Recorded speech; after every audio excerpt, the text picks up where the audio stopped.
하은호 목사의 신앙 단상. 안녕하세요.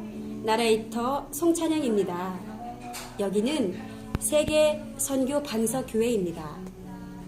제목: 우리 인생은 하나님 앞에서 모두가 주인공입니다. 드라마나 영화에서는 주연 배우가 있고 조연과 엑스트라가 등장합니다.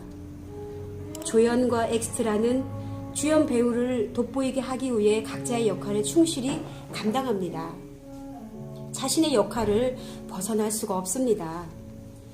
오직 주인공이 드러나고 주목되도록 역할들을 해야 합니다. 그러나 하나님 앞에서는 어느 누구도 조연이나 엑스트라의 인생은 없습니다. 모두 각자가 하나님 앞에서는 자신의 삶을 살아가는 주인공입니다. 하갈은 아브라함과 사라의 가정에 등장하는 조연 같은 인물로 생각될지 모르나 그녀 또한 하나님 앞에서는 한 인격체로서 당당하게 살아가는 주인공입니다. 성경 창세기 12장부터 이스라엘 민족의 조상인 아브라함을 중심으로 이어지는 이야기를 읽으면서 하갈에 대해 집중하여 생각해 본 적이 없었습니다.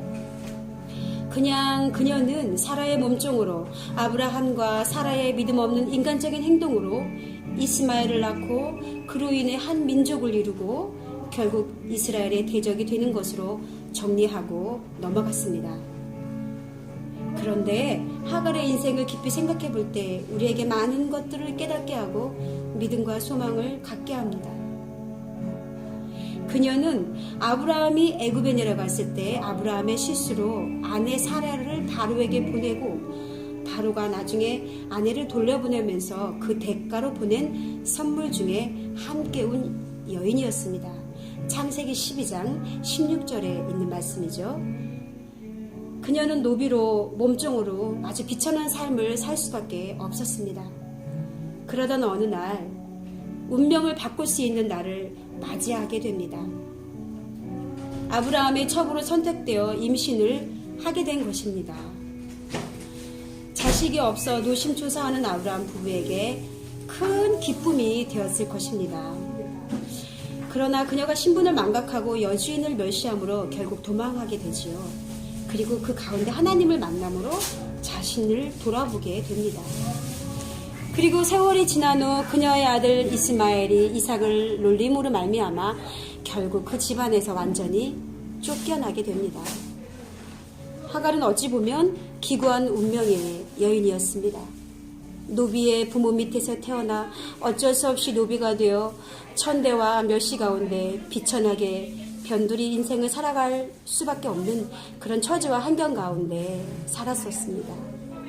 팔려다니고 도망다니고 쫓겨다니는 인생일 수밖에 없는 그런 삶이었습니다. 변화될 수 없는 환경, 거역할 수 없는 운명 가운데 그녀는 살아야만 했습니다. 그러한 그녀에게도 하나님이 만나주셨습니다. 그리고 자신을 돌아보게 하고 문제에 대한 해결책을 제시해 주었습니다. 자신의 신분과 정체성을 깨닫게 해주심으로 그 문제를 풀어주십니다. 한때나마 자신의 임신으로 말미암아 임신하지 못한 사라를 무시하고 안주인 같은 행세를 하려고 했던 자신을 발견하고 자신의 위치로 돌아가게 됩니다. 창세기 16장 8절에서 9절에 이런 내용들이 나와 있습니다. 그리고 마침내 아들과 함께 쫓겨났을 때 하나님께서 다시 만나주시고 이제는 소망을 주고 믿음을 주며 다시 일어서도록 힘을 주십니다. 미래에 대한 비전을 보게 하십니다. 큰 민족을 이루게 하시겠다고 하십니다. 이것은 하나님이 함께 하셔 인도해 주시겠다는 말씀인 것입니다. 창세기 21장 17절에서 18절에 나와 있습니다. 하갈은 하나님을 만나고 하나님의 음성을 들음으로 삶의 새로운 살 길을 찾게 되었습니다. 더 이상 소망 없는 인생이 아니라 하나님께서 함께 하시어 큰 민족을 이루게 하시리라는 약속을 받게 됩니다. 그 약속 붙들고 삶으로 마침내 이스마엘을 통하여 그 약속의 성취를 보게 된 것입니다. 하나님은 살아계신 분이십니다. 하나님이 살아계시기에 나의 삶을 지켜보고 계십니다. 하나님이 나의 말을 듣고 계십니다.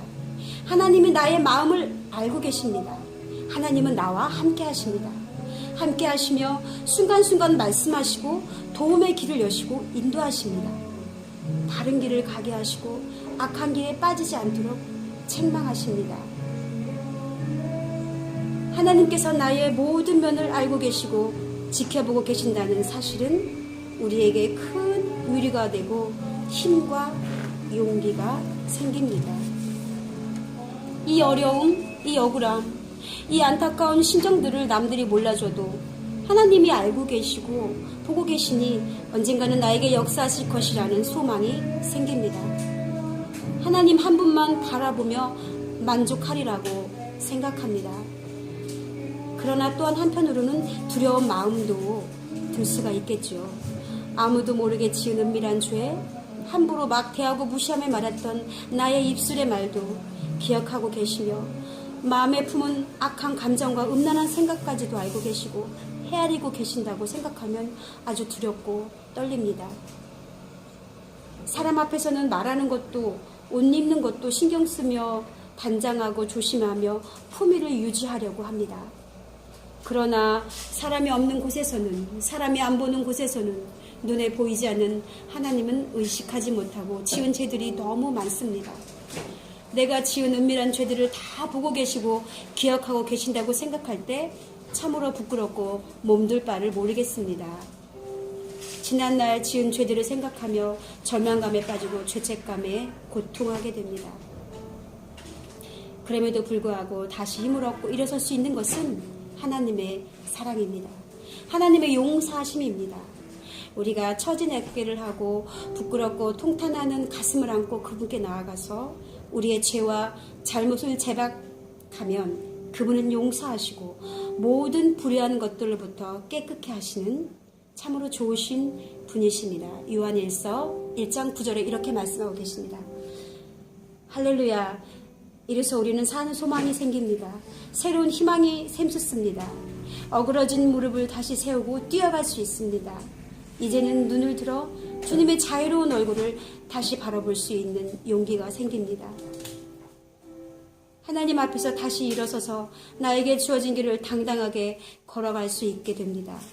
이제 내 인생 무대에서 내가 주인공으로 그리고 연출자이신 주님의 인도함 따라서 새롭게 살아갈 수 있는 길이 열린 것입니다. 주님, 감사합니다. 더 이상 나약하고 무기력하고 비천한 변두리 인생을 사는 것이 아니라 주님과 함께 당당하게 활기차게 즐겁고 신나게 살겠습니다. 기쁘게 이 길을 노래하며 걸어가겠습니다. 힘차게 주님만 바라보며 달려가겠습니다. 할렐루야, 주님께 영광.